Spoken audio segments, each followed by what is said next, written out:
pulsating. And it's really complicated. You've got to get the right point straight away as quickly as you can. It's revolutionary in terms of stroke care. And what that shows to me, Deb's story, what I saw for myself, is that AI isn't something sort of the future over the next hill. It's the present. It's already here, in Britain, changing lives. A chance to turbocharge growth, create the companies of the future, and radically improve our public services. I mean, we've known for a long time that it's pretty impressive. Never mind Luke Littler becoming the world champion at 17. We've seen computers learn Go from scratch and be the best in the world in just 3 days. Although, to be fair to Luke, I've not seen a computer throw a 180 yet. But look, for all those people, there are lots of people who say, well, that's all very well. What is Go? How does that help me? What does it mean for my life? That story of Deb shows the point. Because AI isn't something locked away behind the walls of blue-chip companies. It's a force for change that will transform the lives of working people for the better. So if you're sitting around the kitchen table tonight, worried about the opportunities at your children's school, AI can help teachers plan lessons tailored to your children's specific needs. If you're worried about waiting times, and aren't we all? AI can save hundreds of thousands of hours lost to missed appointments because it can identify those on the list most likely not to turn up and help get them the support that they need, maybe change for a more convenient appointment. It can spot potholes quicker, speed up planning applications, reduce job centre form filling, help in the fight against tax avoidance, and almost halve the time that social workers spend on paperwork. Incredible. And yes, there will be teething problems. Of course there will. But we can't lose sight of the vast potential here. I mean, look at DeepMind, which we are all familiar with. That's already transformed our entire understanding of biology. The idea of personalized medicine, tailored to your DNA, the hope of treating diseases that we once feared incurable, the ability to predict and prevent illness long before it strikes. Think of the lives that will save. Think about the impact on your life. Think about all the doctors and the nurses who will have much more time for the personal touch, the connection, the service that people really value. And in a way, that's the irony of AI. It will make public services more human, reconnect staff with the reasons that they came to public service in the first place, a force that will turbocharge every single element of our plan for change, the defining opportunity of our generation. Now, I do understand that change on this scale and at this speed can be worrying, particularly when experts warn about safety risks. And that's why the last government was right to establish the world's leading AI Safety Institute. And we will build on that. Indeed, later this month, the UK will lead the first ever global AI safety test, working alongside our international partners. So be in absolutely no doubt, we will make sure that this technology is safe. But I don't think that's the limit of what the state should do. And that's where I disagree with the last government. We shouldn't just focus on safety and leave the rest to the market. Government has a responsibility to make it work for working people. And the opportunities of this technology, they're not just going to somehow fall into our lap. This is the global race of our lives. Now, some countries are going to make AI breakthroughs and export them. Others will end up buying those breakthroughs and importing them. The question is, which of those will Britain be? AI maker or AI taker? And right now, you know this, the investors, the entrepreneurs, the researchers who will make those breakthroughs, they're looking around the world. They're choosing where to make their home. Trillions of pounds worth of investment at stake. The battle for the jobs of tomorrow is happening today. And we want data centres, employing hundreds of people in the northeast, technology hubs, using the talents of researchers in the northwest, world-leading robotics in the southwest. But we have to be on the pitch. That's not just a question of economic policy. It's a question of values too. Whose values are going to shape this technology as it develops? The open values that this country holds dear, or other countries? Who gets the benefits? Just those at the top, or working people everywhere? And I don't think that a government should be neutral on these questions. And this government won't be. Britain is going to shape the future. We're going to make the breakthroughs. We're going to create the wealth. And we're going to make AI work for everyone in our country. This is the nation of Babbage, of Lovelace, of Turing, that gave birth to the modern computer and the World Wide Web. So mark my words, Britain will be one of the great AI superpowers. Now, that's not some sort of boosterism or wishful thinking. This can be done, and it will be done. There's a reason why OpenAI, Anthropic, and Scale chose London as their international office. And there's a reason Mistral AI, one of the champions of open source, have just announced a UK office too. We've got Wave, building the tech to power a new generation of self-driving vehicles. Synthesia, leading the world in AI-powered video. Blackstone, building Europe's largest data centre in Northumberland. We're number one in Europe for AI investment. We've already attracted more than £25 billion, and that's just in the time that this government has been in office. That's what you get with a government that can be a trusted partner, with a clear strategy. It's what you get with a reforming government, actually capable of driving through the supply-side agenda this needs. Because, as you know, as this race speeds up, we've got to run further and faster.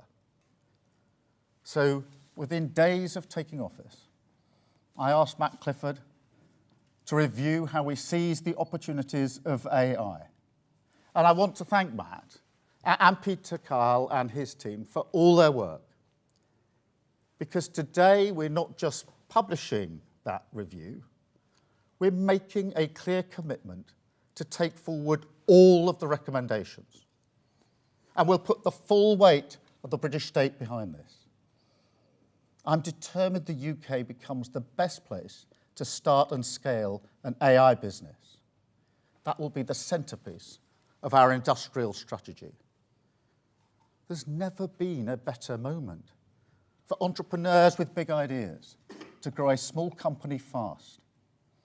So we're going to create AI growth zones, breathing new life into sites like Culham in Oxfordshire.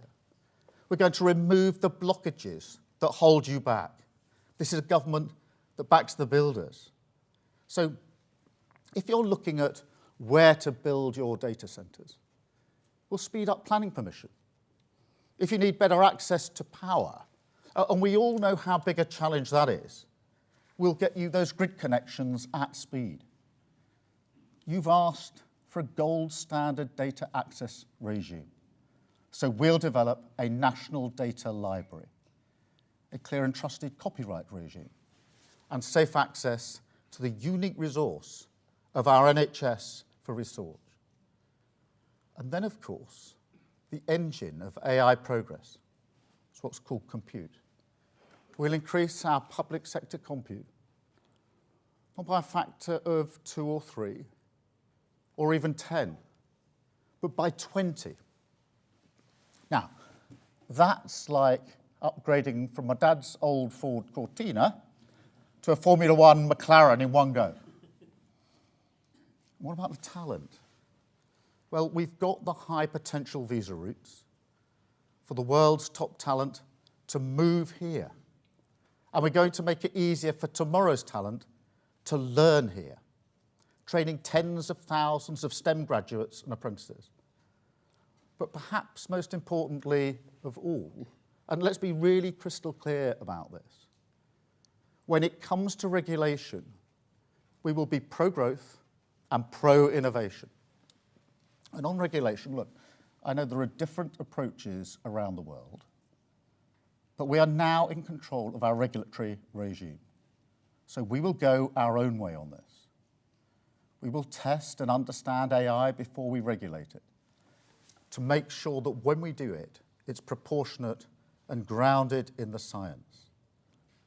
But at the same time, we'll offer the political stability that business needs. And of course, our British values, centuries-long heritage rooted in democracy and the rule of law. Put simply, our message to those at the frontier of AI capabilities is this: we want to be the best state partner for you anywhere in the world. That's the measure of our ambition. And to help us achieve that, we're not just accepting Matt's recommendations. We're bringing him into my team in number 10 so he can help develop them. And as well as Matt, I'm delighted that the inspiring Nobel Prize winner, Sir Demis Hassabis, is providing his expertise to the government as well. But remember, go back to that, those two challenges here.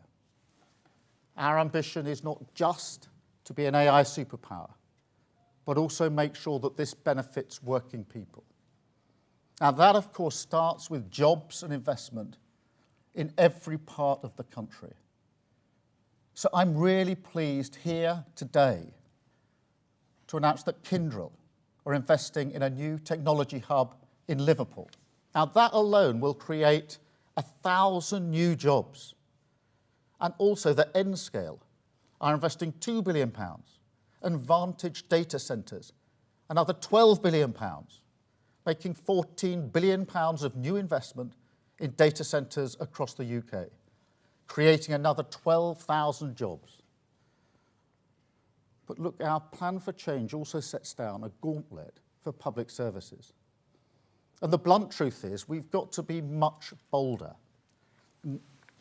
I've seen this for myself as a leader of a public service. And this is entirely human. But new technology can provoke a reaction, a sort of fear, an inhibition, a caution, if you like. And because of the fears of a small risk, too often you miss the massive opportunity. So we've got to challenge that mindset. Because actually, the far bigger risk is that if we don't go for it, we're left behind by those who do. And that's what I mean about totally rewiring government, being emboldened to take risks, as our brilliant entrepreneurs do, restless and relentless, because the prize within our grasp is the path to national renewal. And AI is the way. It's to secure growth, to raise living standards, put money in people's pockets, create exciting new companies, and transform our public services. We're all proud of our history, the first industrial nation, the cradle of engineering innovation. And I want people to look back on this generation and be proud of what we started today, that we grasped the nettle of AI, that we ran with it and made it work for working people. That's who we are as a nation. It's who you are as the pioneers of today. And it's the ambition that drives this government forward. AI has arrived. Our defining opportunity is here. And together we will harness it for the good of our country. Thank you very much.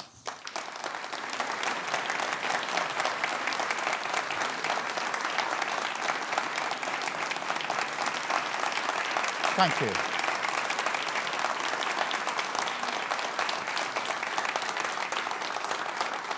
Thank you very much.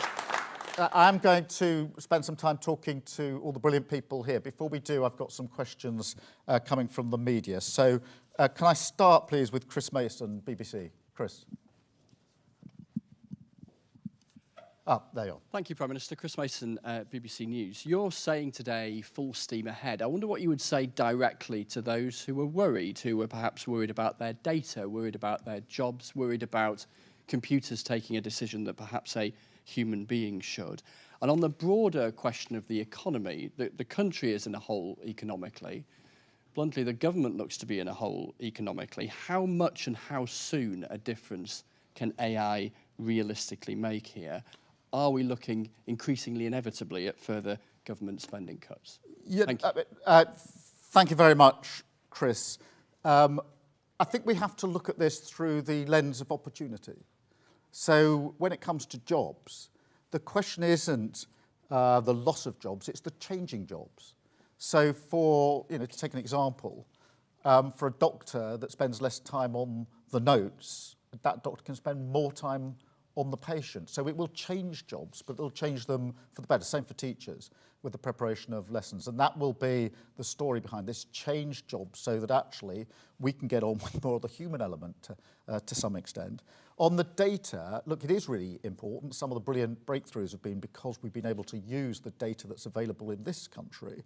So again, we look at this through the lens of opportunity. Obviously, we need to stay in control of the data, and we will stay in control of the data. But it's very important, whether it's jobs or data, to see these as great opportunities going forward. On the question of the economy, and for that matter, public services, yes, we've inherited a real mess in the economy by the last government. Same with public services. We've got to turn it around. AI will help us with that, because that allows us to increase productivity hugely, to do things differently, to provide a better economy that works in a different way in the future, and the same with public services. So again, it's a huge opportunity. I would argue that we would do it in any event, whatever the state of the economy and public services, because it's obviously the right direction to go in, but it's doubly necessary because of the mess we've inherited from the last government. So we will use it to turn around the economy, use it to turn around our public services. Thank you very much, Chris. Can I go to Beth, please, from Sky News? Thank you. Thank you, Prime Minister. Beth Rigby, Sky News. Look, PM, UK borrowing costs are at the highest since the financial crisis. Investors are worried about massive borrowing and flat growth. It leaves you in a bit of a pickle because you've predicated your decade of national renewal on economic growth that isn't happening. How is it changing your calculations on accelerating AI?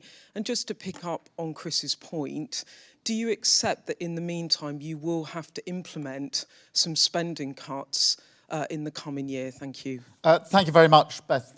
The number one mission of this government is economic growth.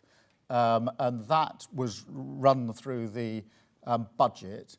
But there's much more that we're doing on economic growth, pulling those levers of change. So, for example, and I'll come to AI, your specific question, but changing the planning regime so that we can get stuff built more quickly, whether that's housing or infrastructure. Making sure that we're changing the way we supply our energy, which has been an inhibitor of growth for far, far too long. Putting in place a really strong industrial strategy, which will have AI at its heart. So all of these things, and now AI on top of that, are all there to generate and make sure that we promote the growth that we desperately need in our economy.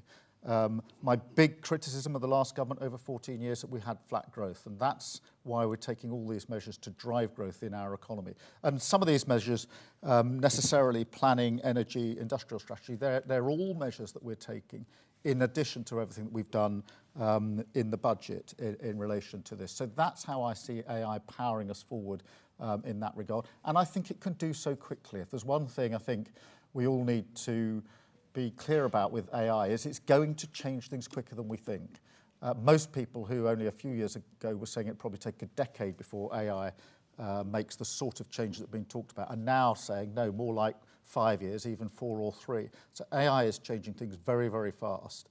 And that's why we need to create the conditions so that this country can be at the forefront of that. I mean, Beth, the final thing on that, which is really important, is that we're really well placed for this.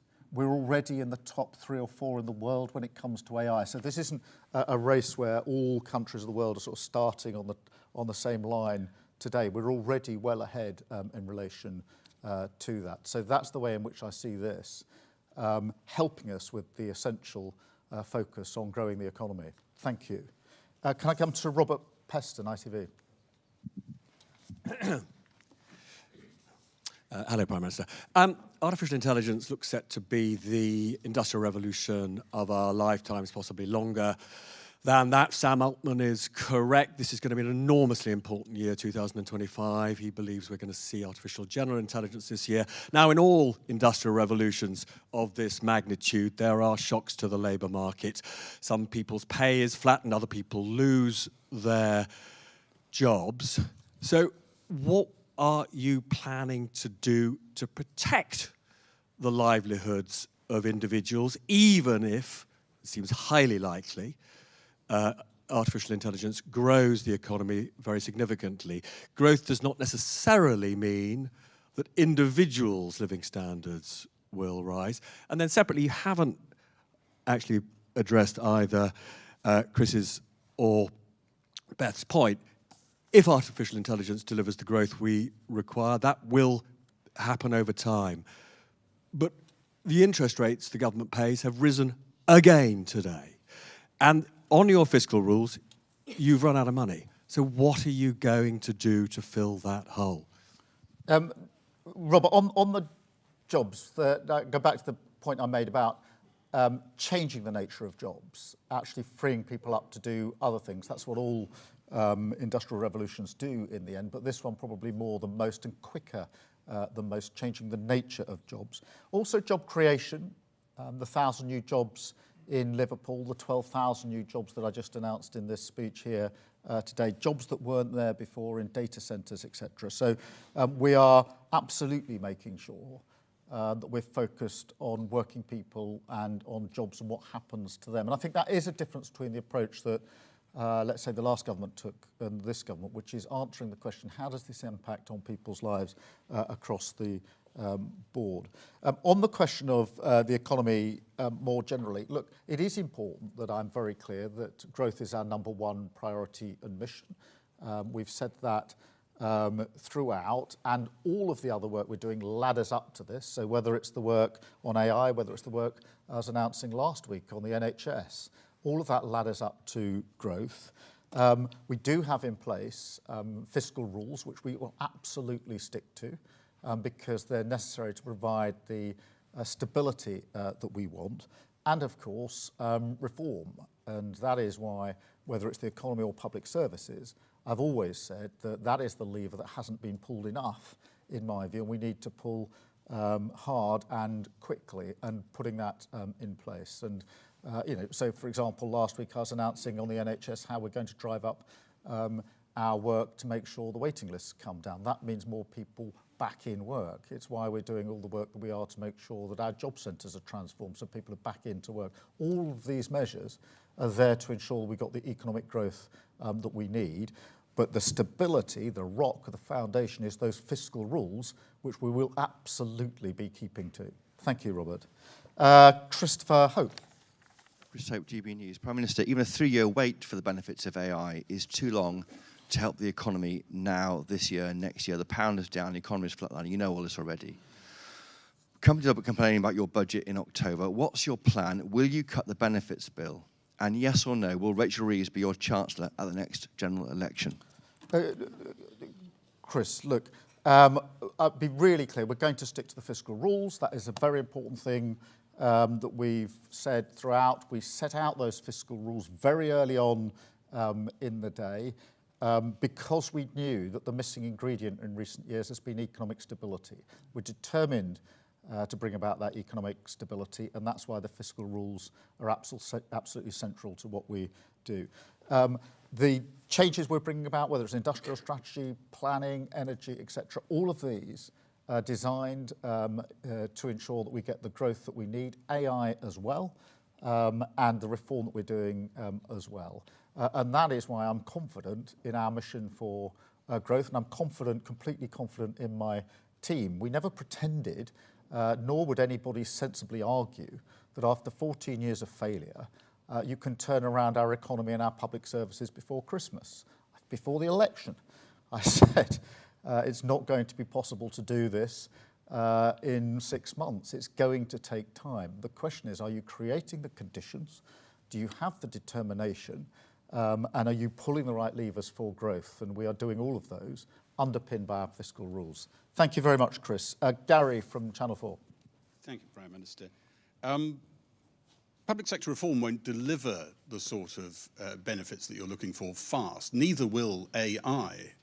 That could take 10 years, a lot of people think, to actually deliver on the investments you hope to put in. So if you're absolutely sticking to the fiscal rules, that means you're coming back for spending cuts, doesn't it?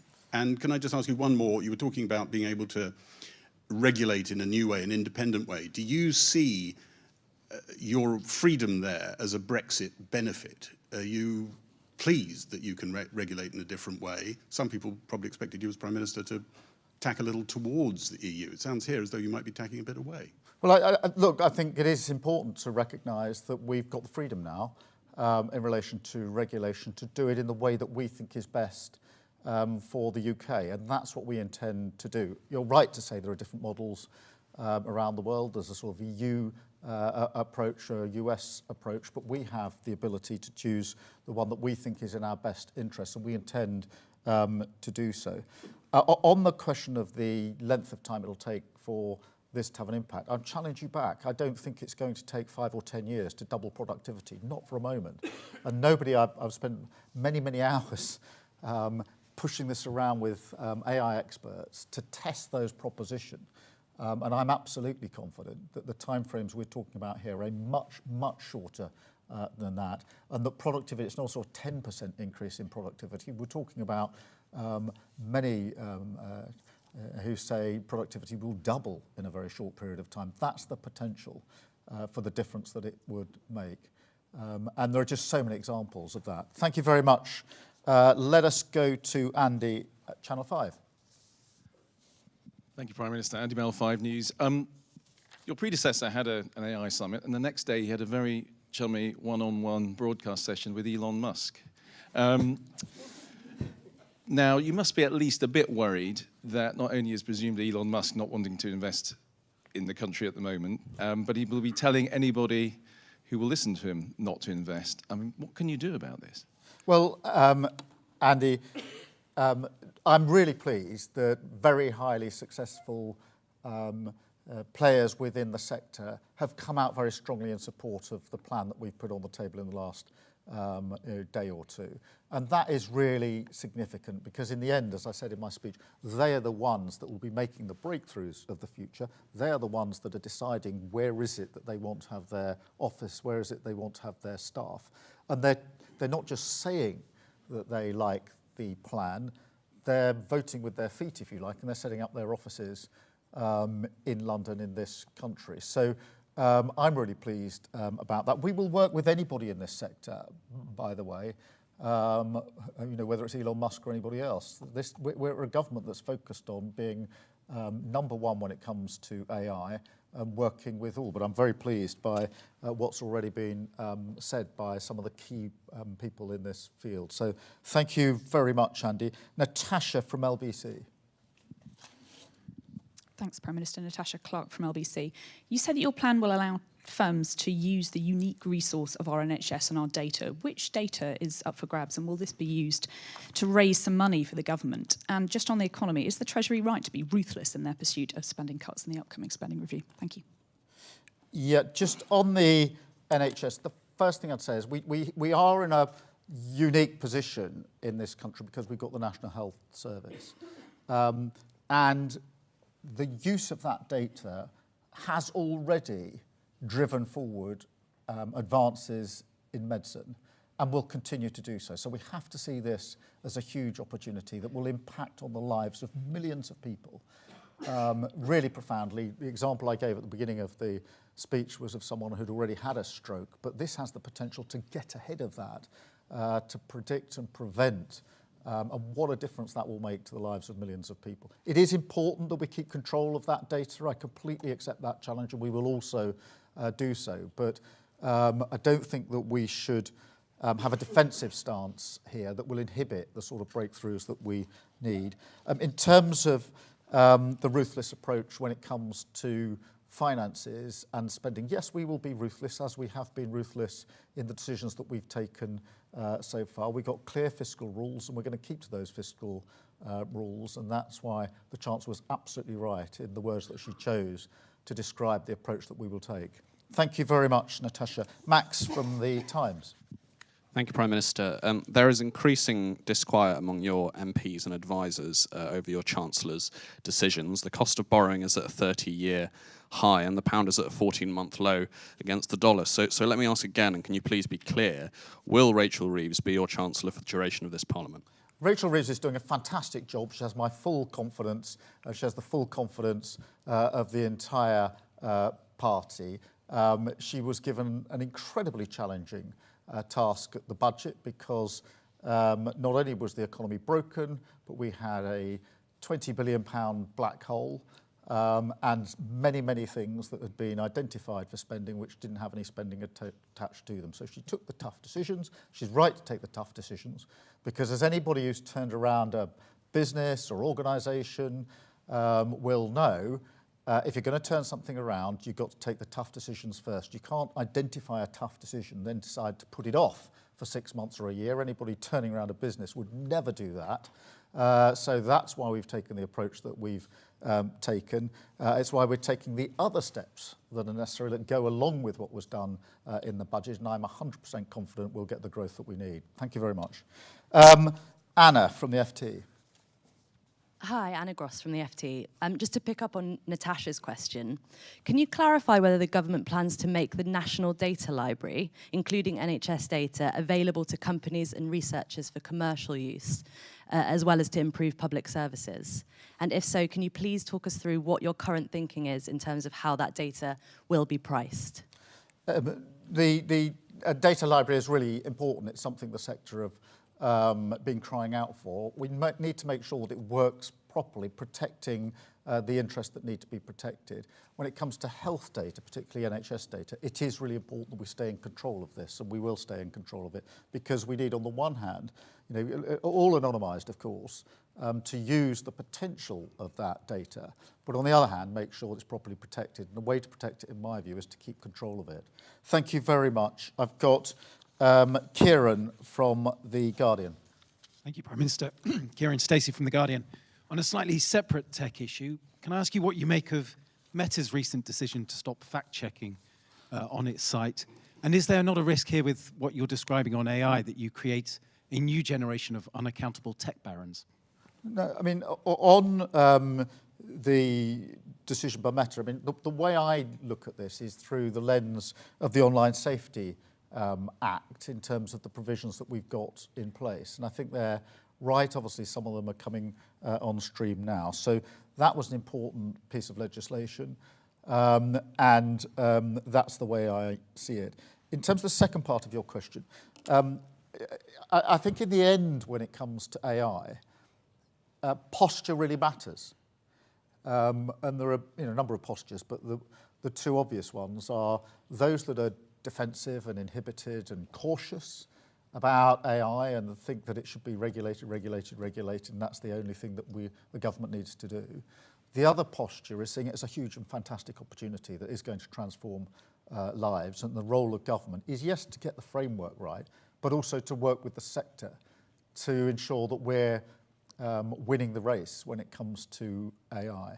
I'm in the second group.